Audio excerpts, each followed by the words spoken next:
Iraq से कुछ खबरें आ रही हैं कि इराक में गुज़श्ता एक महीने से तकरीबन 1200 पाकिस्तानी चोरी मंशियात और भीख मांगने के जो केसेस होते हैं उसमें उनको गिरफ़्तार किया गया है। और गिरफ़्तार किए गए शहरियों की अगर बात की जाए उनमें से 800 को डिपोर्ट किया गया है, जबकि मज़ीद 400 को वापस मुल्क भेजने का अमल भी जारी कर दिया गया है। अच्छा, इनमें जो 900 के करीब अफराद हैं वो गैर कानूनी तौर पर इराक में मुकीम थे, और ये भी इंकशाफ हुआ है कि तकरीबन 50,000 पाकिस्तानी इराक में जाकर गायब हो गए हैं। अब ये मसला कितना संगीन है और ये जो रिपोर्ट्स आ रही हैं इनमें किस हद तक सदाकत भी है और किस तरह से पाकिस्तान का इमेज इससे ख़राब हो रहा है, इस हवाले से हम बात करेंगे। हमारे साथ इस वक्त मौजूद हैं एम्बेसडर हैं जी अली सरवर साहब। अली साहब बहुत शुक्रिया प्रोग्राम में ज्वाइन करने के लिए, साबिक सफ़ीर हैं आप। अली साहब, ये जो इराक से खबरें आ रही हैं पाकिस्तानी शहरियों की, ये जो इतनी बड़ी तादाद गैर कानूनी सरगर्मियों में मुलव्विस है, डिपोर्ट भी किया जा रहा है, गिरफ्तार भी किया जा रहा है, ये कितना बड़ा मसला है आपकी नज़र में, और सदाकत किस हद तक इन खबरों में है जो आप तक रिपोर्ट्स हैं? देखिए, जो अस्सलाम वालेकुम, मैं आपके प्रोग्राम पे आया हूँ, that's I am happy to be here. अच्छा, अब ये जो मसला है, ये आपने जो जिसका जिक्र किया है, इसके बहुत से पहलू हैं और ये बड़ा पेचीदा मसला है।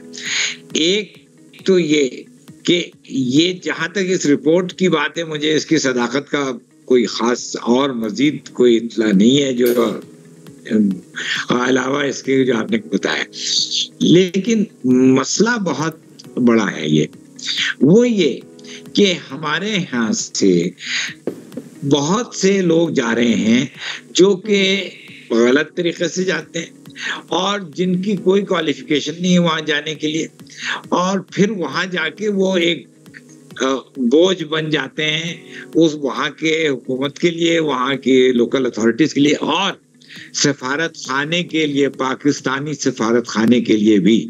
मैं बहुत मर्तबा एम्बेसी जब गया सुबह को, तो वहां पे पाकिस्तानी आके बैठे होते जो कि जिनको अंग्रेजी में डेस्टिट्यूट कहते हैं, डेस्टिट्यूट। वो कहते थे ना मेरे पास पैसे हैं, ना मेरे खाने का कोई इंतजाम है, ना मैं ठहरने का इंतजाम है, हम तो सड़क पे आपके पास आ गए। अच्छा, एम्बेसी का मसला ये होता है कि उसके पास कोई फंड्स नहीं होते हैं इन लोगों की मदद करने के। तो अब यहाँ पे इस मसले को हल करने के लिए रूट कॉज क्या है, वो यहाँ पाकिस्तान में है। यहाँ पे जो ह्यूमन स्मगलिंग करा रहे हैं, लोगों को उनसे पैसे लेके वहाँ बाहर किसी तरह धकेल के भेज देते हैं और फिर उनको उनके रहमो करम पे, वहाँ के अथॉरिटीज के रहमो करम पे और उनके अपने जो भी एबिलिटी है टू सरवाइव उस पर छोड़ देते हैं। तो एक तो हमें यहाँ लॉ एंड ऑर्डर को कंट्रोल करने के, यहाँ एयरपोर्ट पे खास तौर पे जो एयरपोर्ट सिक्योरिटी फोर्स है और जो एयरलाइन है, इमिग्रेशन अथॉरिटी है, उन सब को इस ऐसे मशकूक केसेस को रोक देना चाहिए, उनको नहीं जाने देना चाहिए।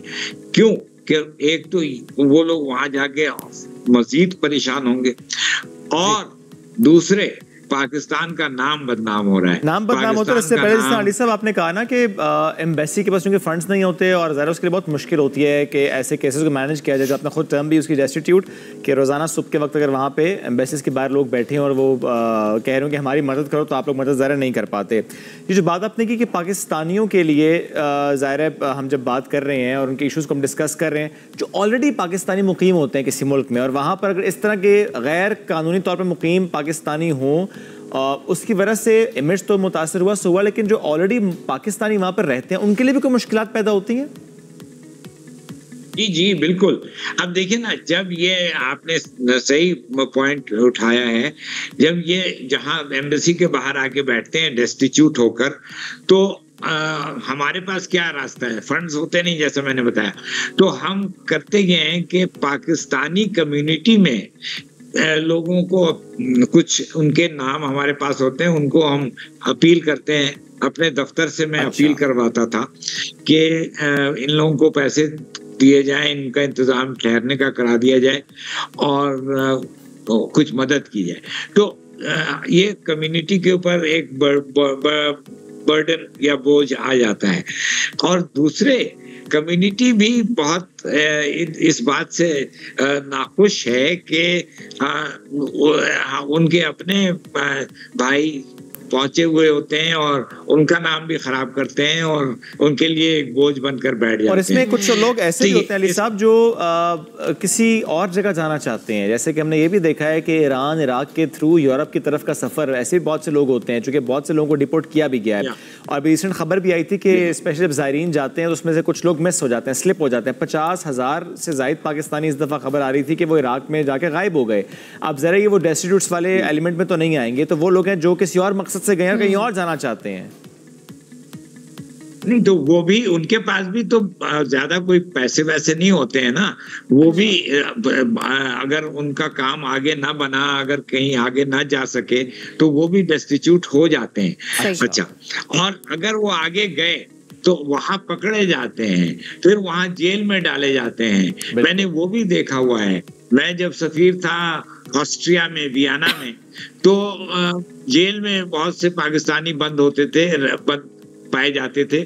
تو پھر میں اپنا ایک افسر بھیجتا تھا کہ ان کے خیر خیریت لے لے, اور ان کی کوئی اگر جائز ریکویسٹ ہیں تو وہ وہاں کی اتھارٹیز کو بتایا جاتا تھا کہ جیسے کہ بعض وقت وہ